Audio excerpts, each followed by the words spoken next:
C'est le plus grand chantier de construction mené par la ville de Gatineau.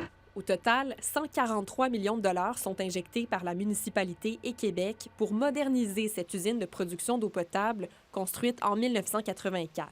C'est un énorme défi. Le responsable du projet de réfection explique que 85 travailleurs sont mobilisés chaque jour depuis l'année dernière pour mettre à niveau l'usine qui continue, malgré les travaux, de fournir en eau 118 000 personnes.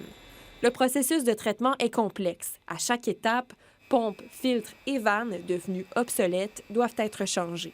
On tire l'eau de la rivière, on vient par un procédé de décantation et de filtration purifier l'eau. Et ensuite, suite à cette purification-là, on l'achemine dans des réserves pour être en mesure de la distribuer 24 heures sur 24 sans interruption.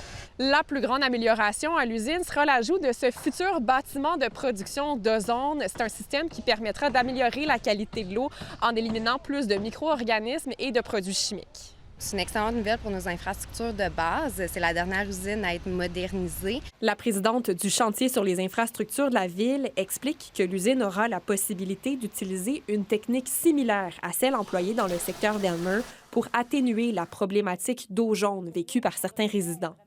Les inhibiteurs de corrosion, c'est un produit qu'on met dans l'eau, en fait. Fait que là, on va avoir les espaces pour le faire, ce qu'on n'avait pas avant à l'usine. Si la capacité de fournir en eau de l'usine restera la même, sa qualité, elle, sera nettement supérieure, selon la ville, qui espère continuer de rayonner à l'échelle provinciale. En 2024, on a gagné un prix justement pour la qualité de notre eau.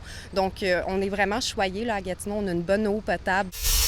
Le travail n'est pas terminé. L'usine de Gatineau devrait être complètement remise à neuf d'ici novembre 2027.